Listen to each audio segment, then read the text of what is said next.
I never imagined betrayal could come wrapped in the face of someone I once loved like a sister.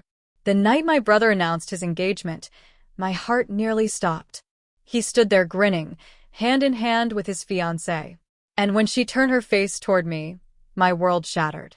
It was her, Madeline Pierce, the girl who had been my everything, my secret keeper, my partner in crime, the best friend who vanished without a single goodbye when we were just 15. I had searched for her for years, cried myself to sleep wondering if she was alive, hurt, or simply gone forever. And now here she was, smiling like a ghost resurrected, about to marry my brother. The rage and confusion inside me that night became the fire that changed everything. Tell me honestly, what would you do if the person who disappeared from your life, tearing your heart apart, suddenly returned years later as your brother's fiancé? Would you smile or burn with questions and rage like I did? Growing up, I wasn't the type of girl who had a big circle of friends. But I had one person who felt like my entire world, Madeline Pierce. We lived just 2 streets apart in a quiet neighborhood, and from the time we were 8, we were inseparable. We spent our summers biking through back roads, our winters bundled up on the porch with hot cocoa, and countless nights whispering secrets in the dark.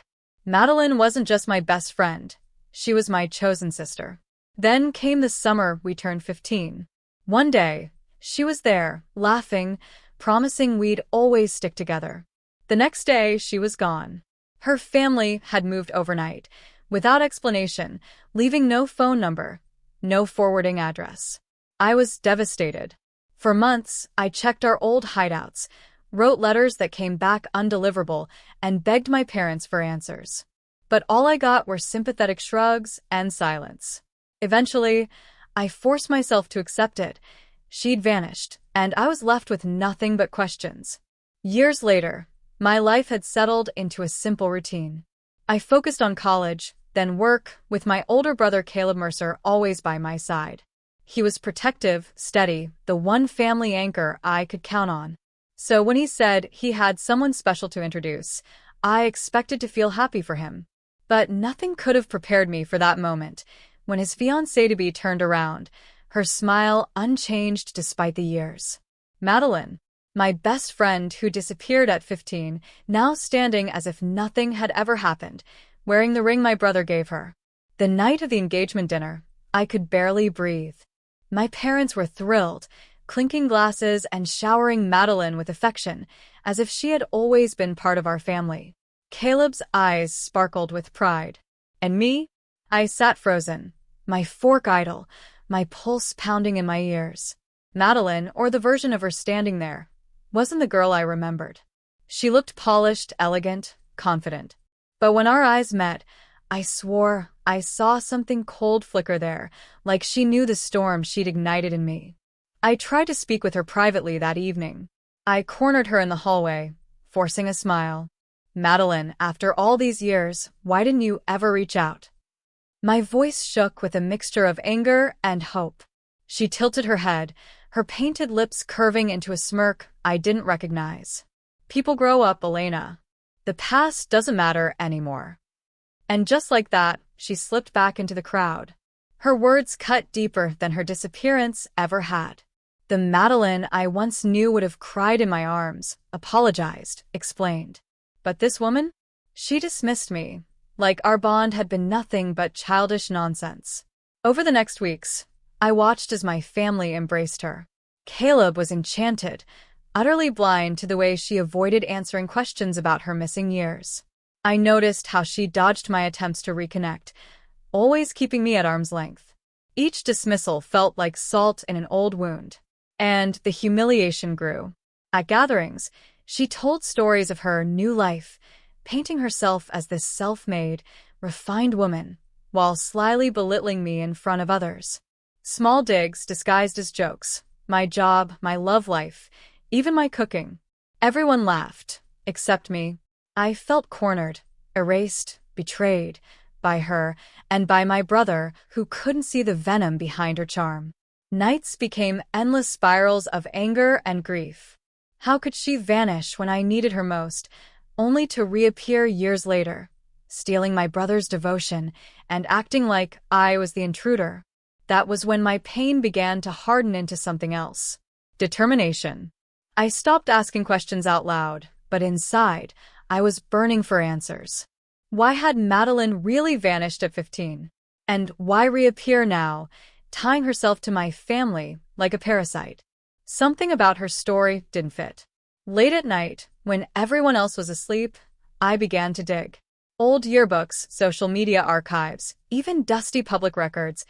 I hunted for scraps of her missing years. And the more I searched, the more I realized Madeline wasn't just hiding her past, she was rewriting it. At family dinners, I smiled, nodded, and played the part of the supportive sister. But behind that smile, my mind was stitching together fragments, building a picture of the girl who betrayed me, the woman who thought she could outsmart us all.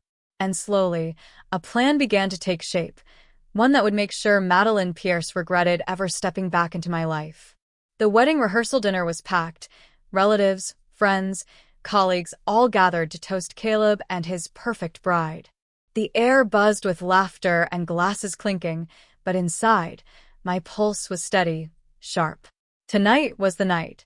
I waited until the moment Caleb raised his glass to thank everyone for supporting him and Madeline. That's when I stood, my voice cutting through the cheerful hum. "Before we celebrate this union," I said, forcing a smile, "there's something everyone should know about the bride-to-be." Madeline's eyes widened, just for a second, before her mask slipped back into place. But it was too late. I had already handed copies of the documents I'd uncovered to Caleb and my parents. Bank records, a criminal complaint in another state, and the name she'd lived under for nearly 5 years. She hadn't just vanished at 15, she'd been arrested for fraud, then sent to live with distant relatives under an assumed identity. The room fell silent as whispers surged through the crowd. Caleb's hand trembled as he scanned the papers, his face draining of color. "Madeline, is this true?" he choked out. Madeline tried to laugh it off, but her voice cracked. "That was years ago. It doesn't matter." "It matters," I snapped, louder than I intended. "It mattered when you disappeared without a word. It mattered when you came back here and tried to bury the truth under lies. You didn't just vanish. You chose yourself over everyone who loved you." For the first time, the confident, polished mask shattered. Madeline's eyes darted, her composure unraveling as the people around her recoiled. Caleb dropped her hand. My parents looked betrayed. The fairy tale she had spun crumbled before everyone's eyes. And for the first time in years, I felt the weight of her betrayal lift. When the chaos of that night finally quieted, I found myself sitting alone, replaying everything in my mind. I had imagined this moment for years, confronting Madeline, tearing away the lies she had wrapped herself in. But now that it had happened, I realized something important.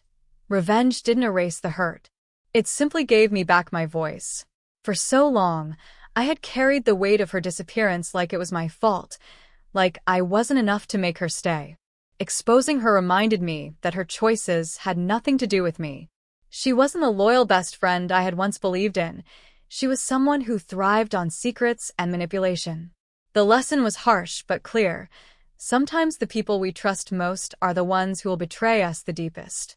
And when that happens, we have two choices: keep bleeding from the wound or close it ourselves. I chose to close it. Revenge didn't make me cruel. It made me stronger. It forced me to stand up, to speak truths others were too blinded to see. It reminded me that I could not only survive betrayal, but also rise from it with clarity and power. In the weeks after the engagement collapsed, the dust slowly settled. Caleb was devastated, of course, but eventually, he admitted that he had ignored the red flags because he wanted to believe in love. Though hurt, he thanked me for protecting him from a lifetime of lies. It wasn't an easy conversation, but it was the first step toward healing the rift Madeline had created between us. As for me, I felt lighter than I had in years. The shadows of my childhood, the questions, the guilt, the sleepless nights spent wondering why my best friend abandoned me, finally lost their grip. I didn't get the apology I once longed for, but I gained something far more valuable: closure. Madeline left town soon after, her reputation shattered, her secrets no longer hidden. She was just another ghost from my past, one I had finally laid to rest. Life didn't suddenly become perfect, but it became mine again. I started focusing on myself, on dreams I had put on hold, on friendships I had neglected while drowning in old wounds. For the first time in years, I felt present in my own story, no longer trapped in hers. Revenge hadn't made me bitter. It had set me free. Sometimes, the ghosts of our past don't disappear. They return, dressed in smiles, testing the strength we've built in their absence. Madeline's reappearance could have broken me all over again, but instead, it reminded me of who I had become. Stronger, wiser, untouchable. Revenge isn't always about destruction. Sometimes, it's about reclaiming the power someone once stole from you and proving, to yourself most of all, that you are no longer the victim. What about you? If your childhood best friend vanished, only to come back as your sibling's fiancé, what would you do? Share your thoughts in the comments, and don't forget to subscribe for more stories like mine.